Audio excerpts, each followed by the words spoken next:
कहानी मिलती है, चर्चा मिलती है। कैकेयी जी के गुरु विश्वामित्र दुर्वासा ऋषि थे।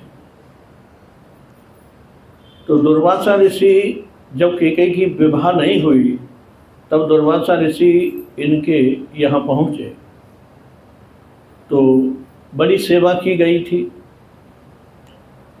कैकेयी जी कौतूहलवश इनकी जो कमंडल डंडा वगैरह उनको इधर उधर कर दिया और एक टिबकी डाली दुर्वासा को लगा दी। जब ये जागे तो क्रोधित हो गए और उन्होंने तुरंत श्राप दिया कि कैकेयी, तैने मुझे दाग लगाया है लेकिन तुझे ऐसा दाग लगेगा संसार में तो समझ, बहुत बड़ा दाग संसार में तुझे लगेगा, बहुत अपयश की भाजन होगी। तो माता पिता को पता चली तो दंडवत प्रणाम किया, कहा प्रभु बच्ची है, ना समझ है, इस तरह से तो इसका जीवन खराब हो जाएगा, आगे इसकी विवाह होगा तो विवाह में बड़ी बाधाएं रहेंगी, अपयश होगा तो कौन इससे विवाह करेगा, कुछ ऐसा कीजिए इसका कल्याण हो। तो कहा कि ठीक है, मैं इसे का आशीर्वाद भी देता हूँ कि इसके हाथ की उंगली वज्र से भी कठोर होगी।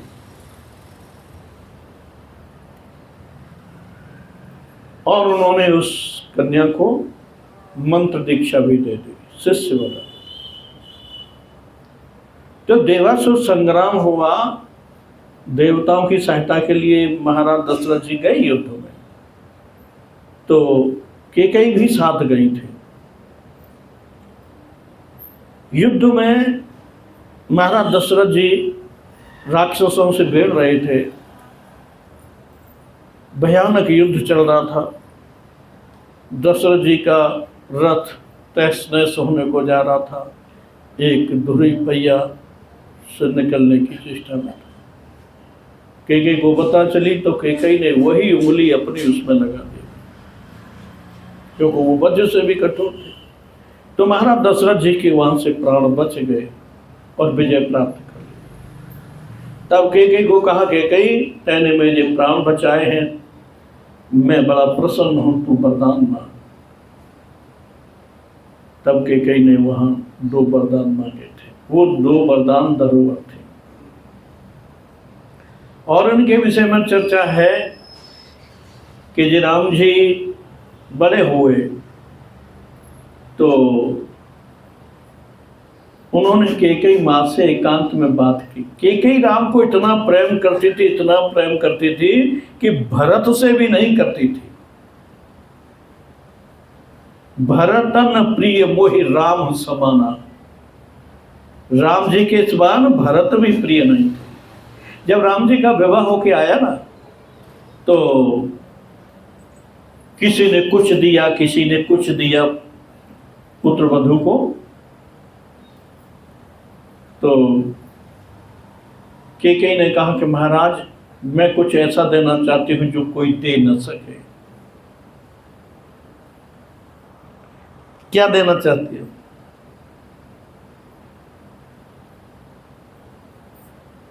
तो उसने स्वर्ण महल में रहती थी कैकेयी, और रानियों से बड़ा सुंदर महल था,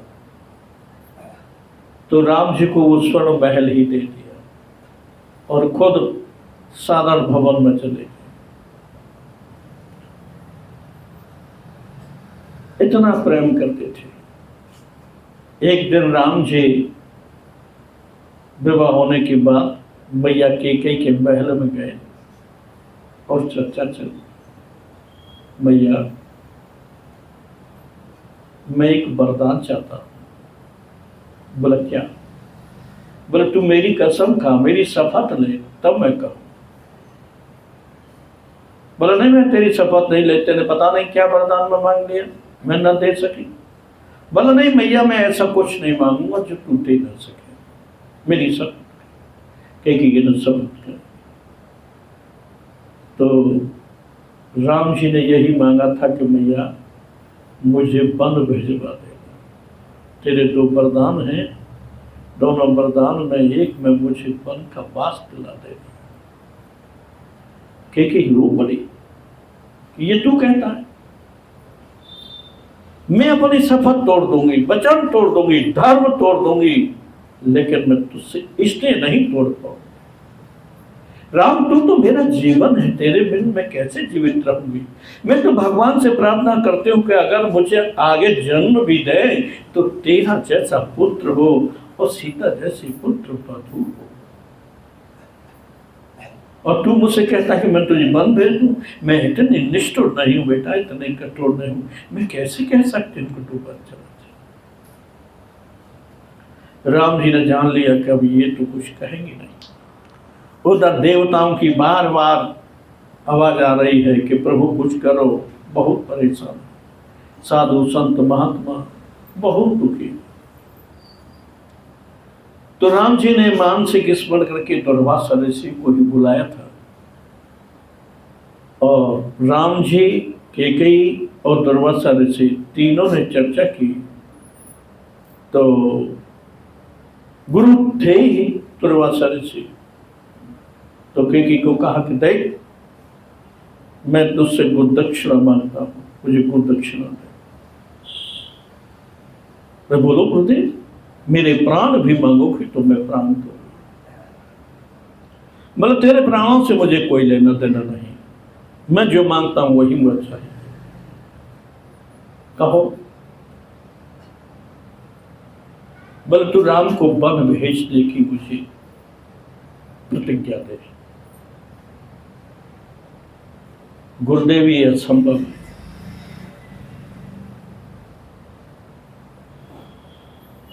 तब ज्ञान से चर्चा की और कैकेयी को बुद्धि को पलटा।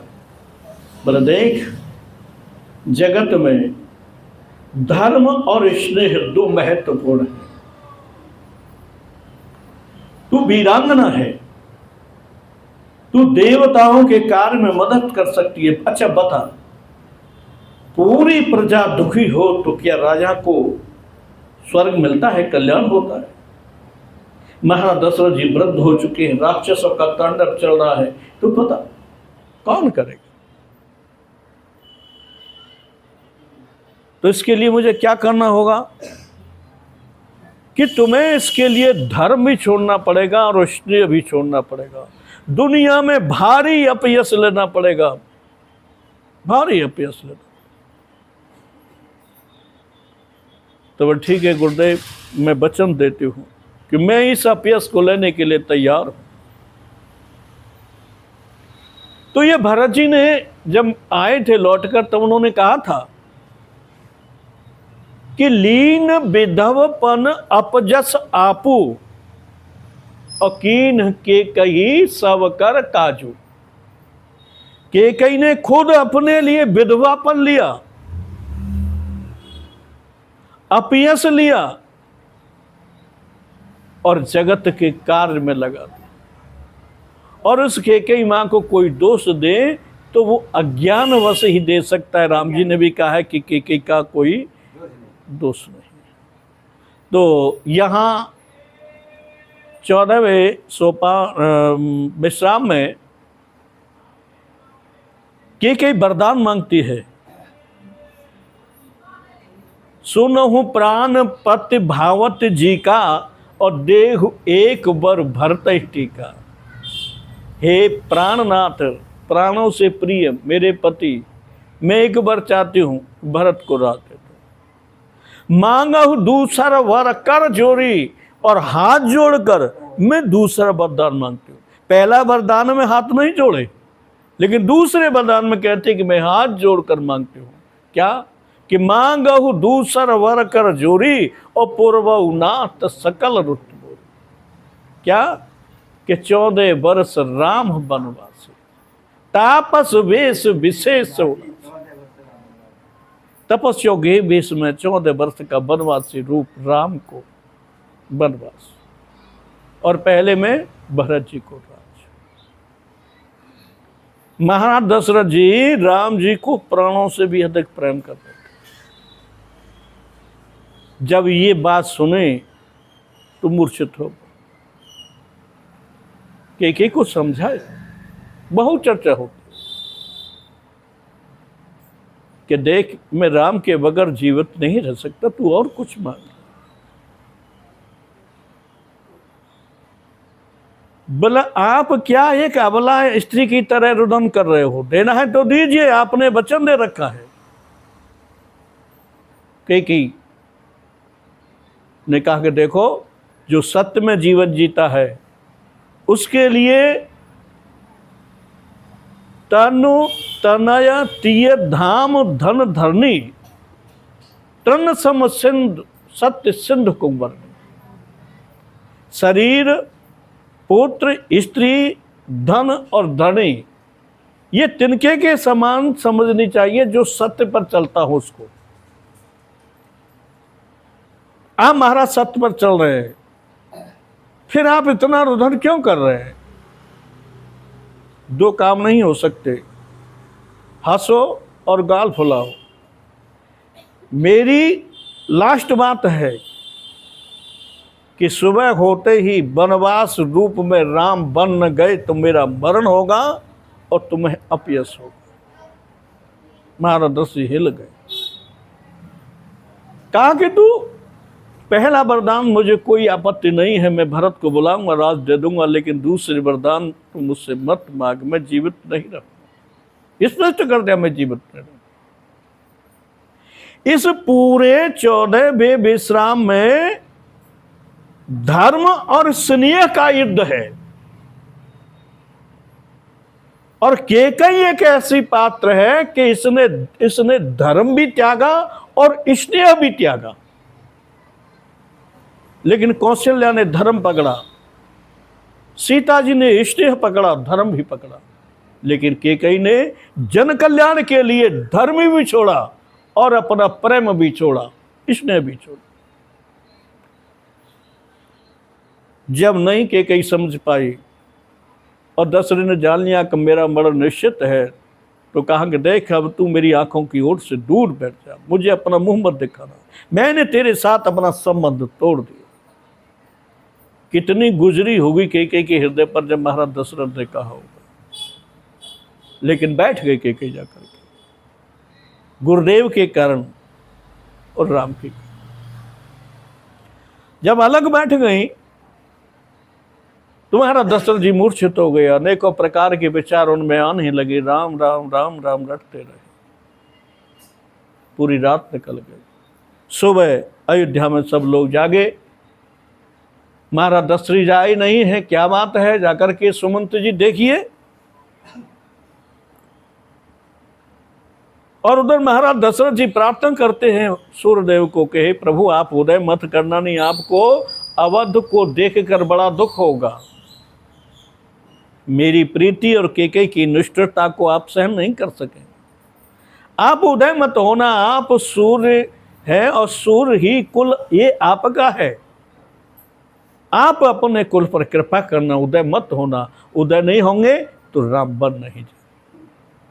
शंकर जी से प्रार्थना करते हैं कि राम को ऐसी मति दो कि मेरा वचन छोड़ दे लेकिन बन न जाए। सुमंत जी जब पूछा, अंदर गए तो महाराज दशरथ जी को वृद्धावस्था में उस प्रकार देखा जैसे एक सिंह की गर्जना से बूढ़ा हाथी गिर जाता।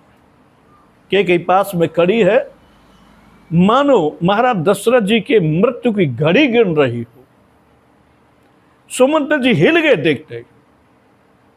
महाराज दशरथ जी की ओर देखा, आंख बंद थी, राम राम मुंह से निकल रहा था, कुछ कहने की स्थिति में नहीं थे। तब कैकेयी पास बैठी तो पूछा, क्या बात है महाराज जी, आज जागे नहीं है? सुबह हो गई है, ब्रह्म मुहूर्त में जाग जाते थे, राजकाज में विलंब होगा, कुछ कारण बताओ, क्या बात है? कैकेयी ने बस इतना कहा कि राम को बुला के ले आओ। सुमंत जी ने पूछा क्यों? कि महाराज दशरथ जी रात भर सो नहीं पाए हैं और राम राम राम राम ही बोलते रहे, तो हो सकता है राम से काम हो, और कुछ नहीं बता। सुमंत जी गए, सब लोग पूछने लगे क्या बात है। राम जी के पास पहुंचे। राम जी ने पिता के समान सुमंत जी का आदर किया। सुमंत जी ने कहा कि महाराज दशरथ जी बुला रहे हैं। उसी स्थिति में, उसी अवस्था में राम सीधे चल दिए।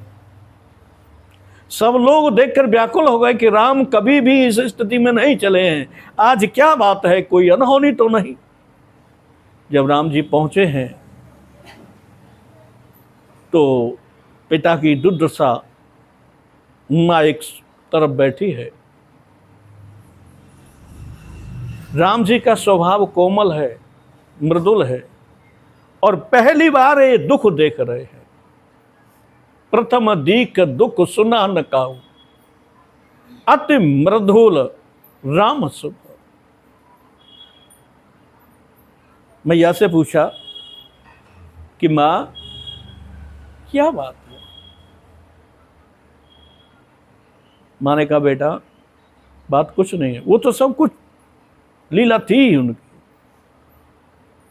पर तेरे पिता से मेरे 2 वचन थे, दोनों वचन मैंने मांग लिए हैं, और इसलिए वो पुत्र का स्नेह नहीं छोड़ पा रहे हैं। धर्म त्यागने के लिए तैयार हैं, पर स्नेह नहीं छोड़ रहे हैं। जबकि महाराज दशरथ जी को धर्म पकड़ना चाहिए, स्नेह को छोड़ देना चाहिए। मैया मेरे पिता बहुत ज्ञानी पुरुष हैं, ऐसा नहीं कि कोई और बात तो नहीं है, मुझसे कोई अपराध तो नहीं हुआ है। कि ना बेटा, तू अपराध के योग्य नहीं है। बस जो बात थी वो यही है। श्री राम जी ने कहा कि माँ ये तेने मेरे लिए बहुत अच्छा मांगा है, मेरा तो इसमें कल्याण है। मेरा छोटा भाई भरत राजा बनेगा और मैं महात्माओं से मिलूंगा, ये तेने मेरे लिए बहुत अच्छा मांगा है। माँ तेरा कोटि कोटि धन्यवाद। प्रणाम करके महाराज दशरथ जी से कहा कि मैं अभी माँ से मिलकर आता हूँ, फिर चरणों का बंधन करके बन जाऊंगा। हे पिताजी, आप धर्मात्मा हैं, धर्म को याद करो। 14 वर्ष तो इस तरह निकल जाएंगी जैसे 14 पल निकल गए। महाराज दशरथ जी फूट फूट कर रोने लगे, लेकिन राम को रोक न सके। राम तुरंत माँ कौशल्या से मिलने के लिए गए। कौशल्या माँ ने देखा, उसको पता थी कि आज युवराज पर राम को मिल रहा है, बड़ी प्रसन्न थी। राम जी को देखते ही खिलखिला गई, पुलकित हो गई, मुख चूमा और कहा बेटा जल्दी नहा ले और जो मन में आए सो खा ले, देर होगी तो तेरे पिता मुझसे लड़ेंगे। अच्छा तू बता लगन कब की है? जो तेरा तिलक होगा। राम मुस्करा रहे कि मैया पिताजी ने मुझे वन का राज दिया है। अरे यहां राज देने की बात हुई थी, वन की बात कब हुई थी? बेटा एक बात समझ लेना कि तू वन चला गया तो तेरे पिता भरत और प्रजा को भारी कष्ट होगा।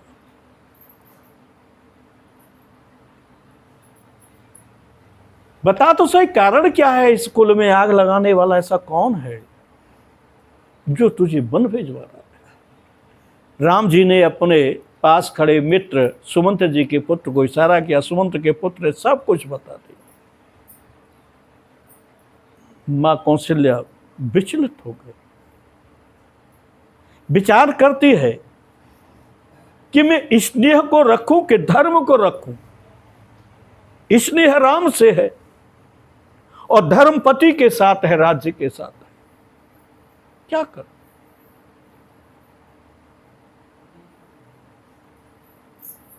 मैया कौशल्या ने धर्म को चुना।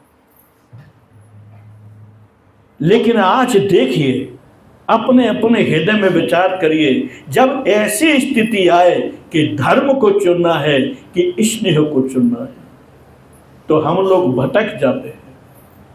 स्नेह को चुन लेते हैं, धर्म को छोड़ देते हैं। लेकिन कौशल्या जी ने स्नेह छोड़ा, धर्म को पकड़ा।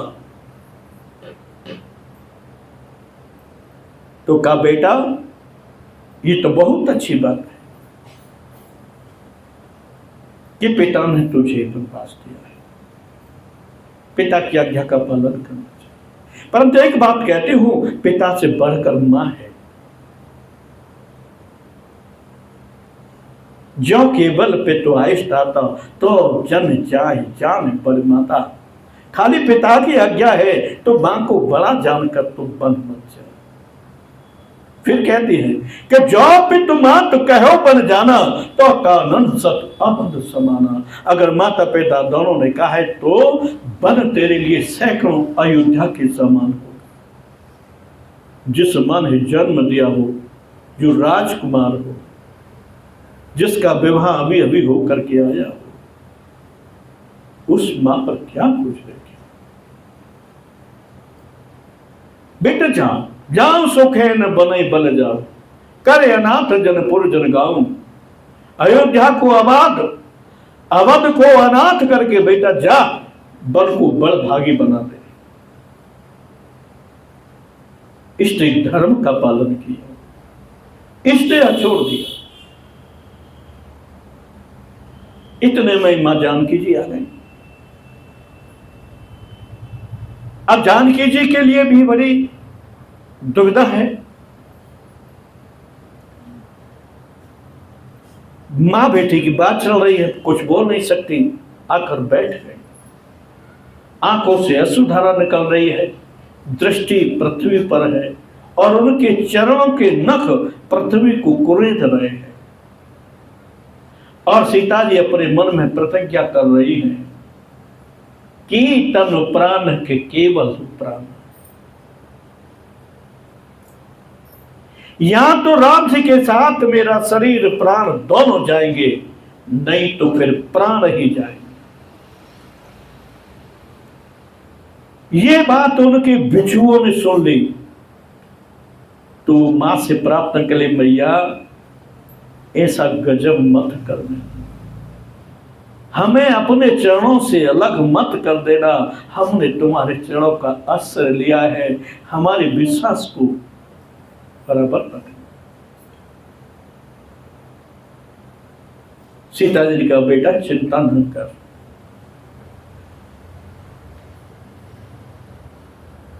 फिर कौशल्या जी ने कहा राम जी को, बेटा देख सुकुमारी है और राजकुमारी है, पिता के घर इसने सारे सुख देखे, तू बन जाएगा तो इसका क्या हाल होगा।